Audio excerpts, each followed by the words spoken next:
This is episode 12 of Give Me a Chance, and it is your host who's speaking, Vittoria. Hi everyone, and welcome to a new episode of Give Me a Chance.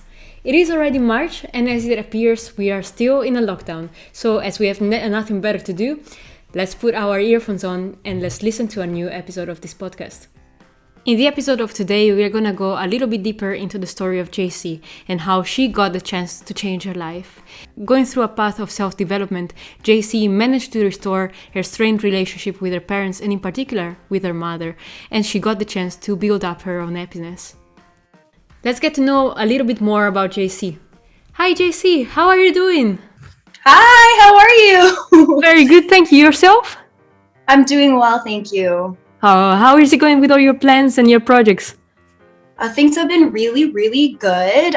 Pretty busy actually, especially with Valentine's Day around the corner. Everyone's wanting love readings and wanting personal coaching in their relationship. So it's been nice. Oh, that's great to hear. That's great to hear. And Jaycee, thanks for joining us today. Thank you for having me. Yeah.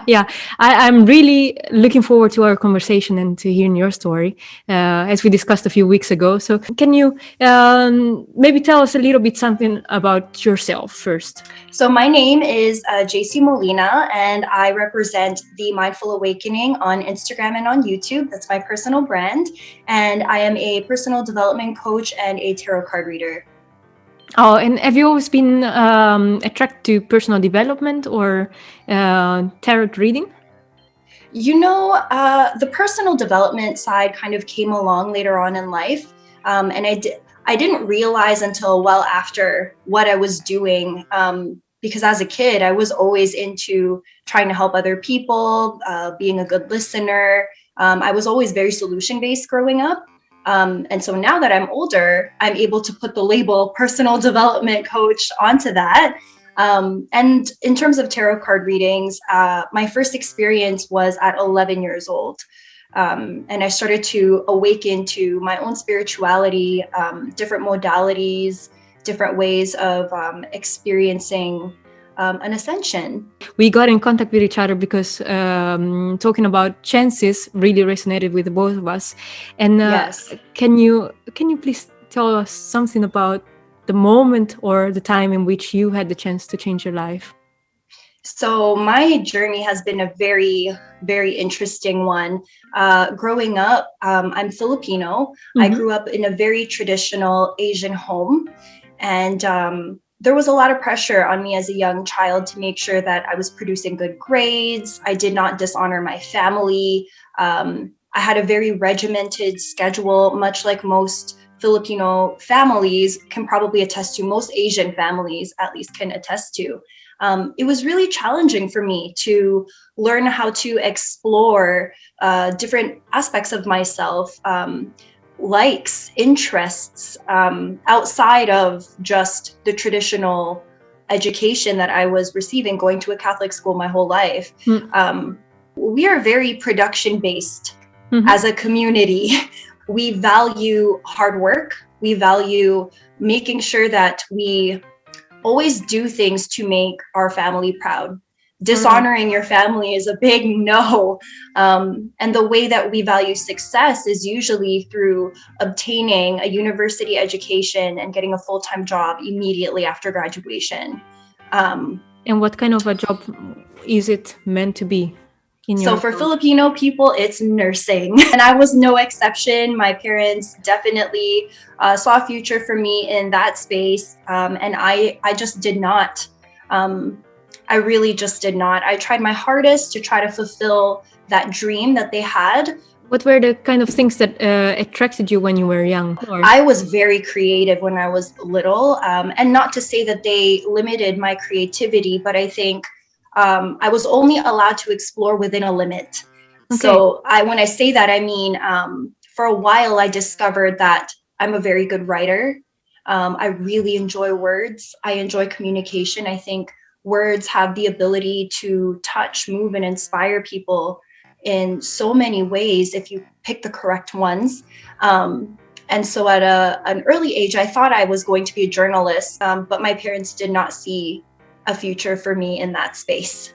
So they quickly pulled me out of that and were very good at reminding me what my goal was. I found my solace really in community, in service-oriented initiatives in my high school. So I spent a lot of my time getting to know other people and getting to experience life through leadership opportunities in my high school. And at that age, in grade 11, I realized this was my passion. And that's when I knew nursing just was not for me. How did you confront your parents with that? I can imagine that was a very hard decision. That was a very hard process. I knew that I needed to show up with a plan. I didn't want to be a disappointment. I didn't want to upset them either. So I did what a teacher would normally do. And I created a presentation, actually. I had a whole bunch of spreadsheets, pie graphs. I researched all of the major universities in Toronto. I researched different school boards. I figured out how much I might get paid in every board, how long it would take for me to get hired as a permanent teacher. They did not say much to me that night. I didn't get a yes. I didn't get a no. I just got silence. The next day I applied for those courses. And when I returned home, some of my things were actually outside and I was being kicked out. So they were very unhappy. It was mostly my mom, to be honest. And she just really had her hopes set on me pursuing nursing. And it was just a very big shock to her that I was not going to follow through with this dream. So I called my father up and he told me to just grab my things and go back inside and that he would deal with my mom, which he tried his best to. But if I'm being honest with you, we didn't speak for several months. It was a very strained relationship. And looking back at it now, I was so brave, like as a 17-year-old kid, just really standing up for my purpose. Did the strained relationship with your mother in particular have an impact on the way you were going through life in your 20s, for example?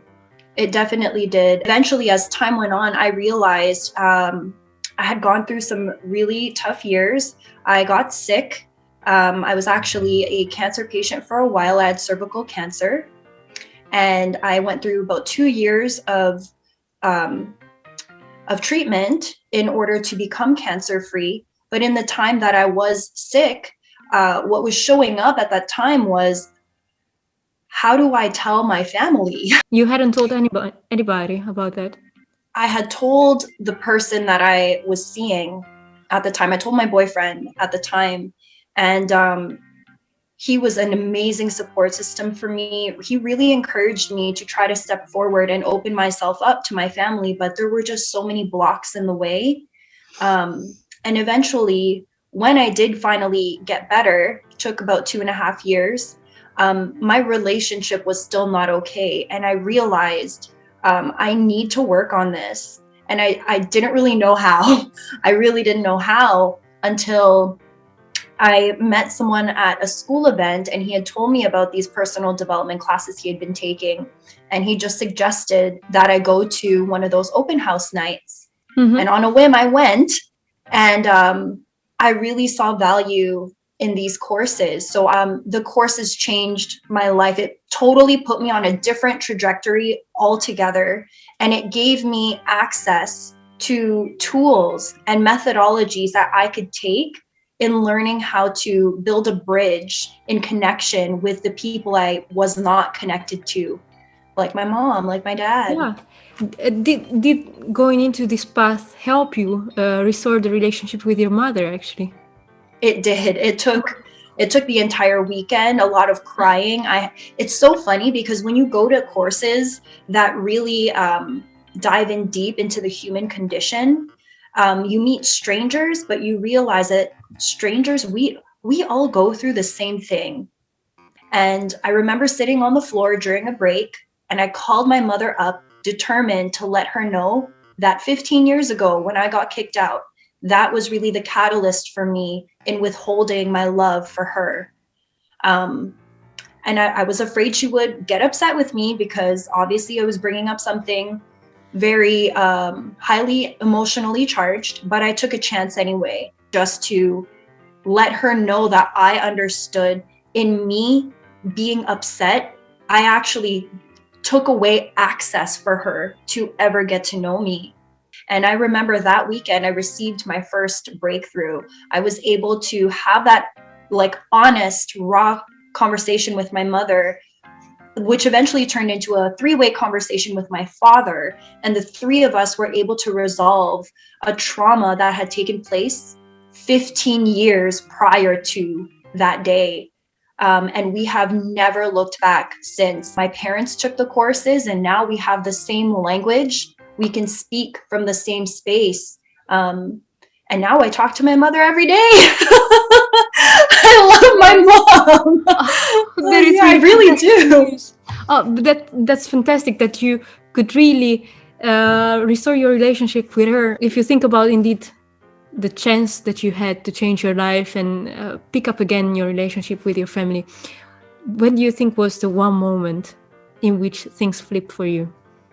I would say there was not one, it was more of a year-long process. So for me, it was the year 2019 when I started that first course.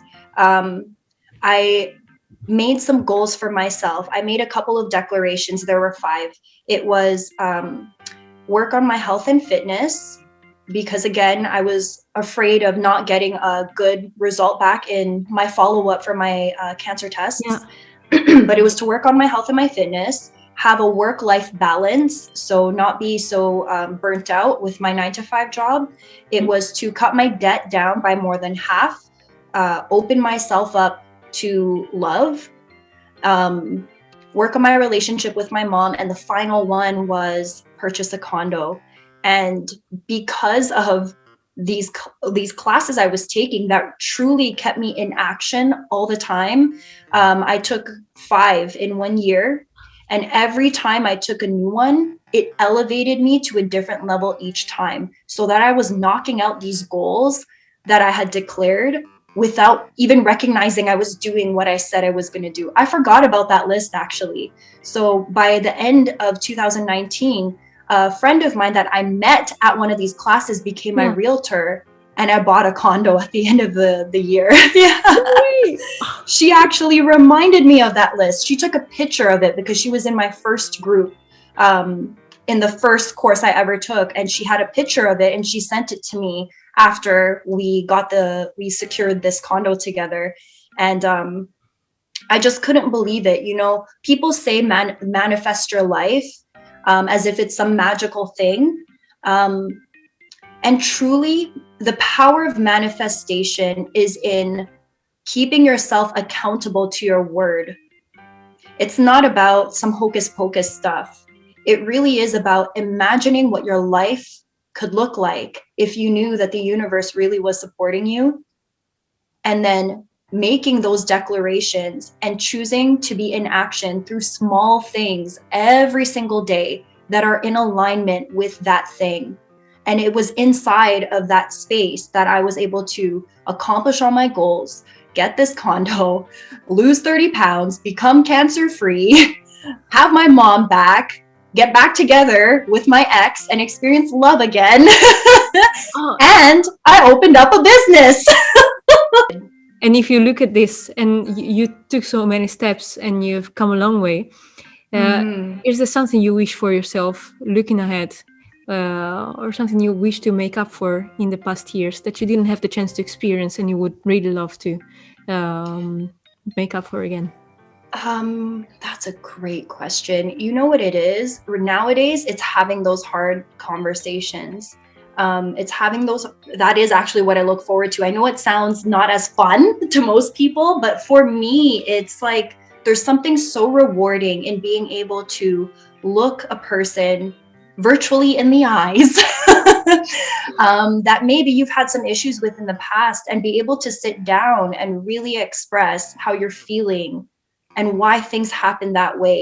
And Jaycee, many thanks for sharing your story. And it's really inspirational to see how you did it and how you went through such a difficult time. So many Thank thanks. you so much. Yes. Thank you, Victoria. Thank you for having me. I really appreciated this.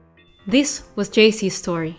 After growing up in an environment where performance and having a set path was really important, Jaycee decided to follow her passion for teaching and being a leader in a community, but that resulted in a strained relationship with her parents and her mother in particular.